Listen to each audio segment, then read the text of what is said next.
It started with a dare.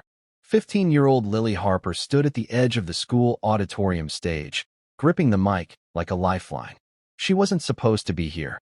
The student council boys had laughed when they put her name on the list, an inside joke everyone else knew except her. Harper's gonna sing. One of them smirked in the lunchroom. Should be memorable.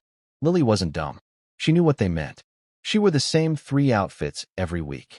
Her backpack was duct-taped at the seams. She walked home alone, usually clutching a bag of day-old bread from the food pantry. Singing in front of the whole school wasn't bravery, it was bait. But one person believed in her. Ben Harper, her father. A former construction worker turned janitor, Ben had raised Lily alone since her mother passed when she was 5. Life had been a series of small miracles and quiet struggles. He never complained, never let her see how tired he was. Every scraped knee, every report card, every cold dinner, they faced it together. And when Lily shyly confessed she'd been signed up for the school's talent show without her consent, Ben didn't laugh. He paused. Do you want to sing? She hesitated. I think I do, but I'm scared.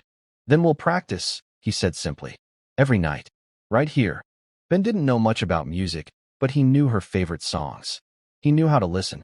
And he knew that, sometimes, believing in someone was the most powerful gift you could give.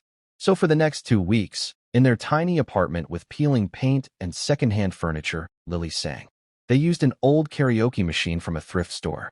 Some nights the neighbors banged on the walls. Other nights, they listened. On one of those nights, an elderly woman next door slipped a handwritten note under their door. I don't know what you're getting ready for, but don't stop. That girl's voice carries more than sound. It carries hope. The day of the talent show, Lily sat in the wings, knees trembling. The other acts went by in a blur, pop songs, dance routines, a magic trick that went awkwardly wrong. And then her name was called. Snickers rippled through the auditorium. She walked out, heart pounding. The spotlight blinded her to the audience, but she could feel the smirks, the eye rolls. Then, she caught sight of her dad in the back row, standing tall in his faded work uniform, a look of pure pride on his face. She took a breath and sang. The first note was soft, quivering, but then it grew, richer, bolder, more powerful than she'd ever sung before. A haunting rendition of Rise Up by Andrew Day. Her voice, born of pain, love, and resilience, soared through the room like a bird freed from a cage. The audience stilled. No snickers, no whispers, just wide eyes and open mouths. And when the final note fell like a feather in silence, there was a heartbeat of stillness, then thunderous applause.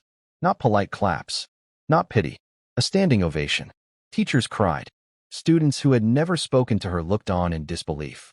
Even the boys who had signed her up as a joke clapped, unable to hide their awe. Something had shifted, not just in them, but in her. Backstage, her music teacher approached, eyes glassy. Lily, that was extraordinary. Where have you been hiding that voice? She smiled through tears. I wasn't hiding. I just hadn't been heard yet. The video went viral within days. A parent had filmed it and posted it online with the caption, "When a joke becomes a revelation." Millions watched. Comments flooded in. Talent scouts reached out. A small recording studio offered her a scholarship program for young artists. But when a local news station came to interview her, Lily didn't talk about going viral. She talked about her dad. He gave me a voice before anyone else heard it, she said. He showed me what belief looks like.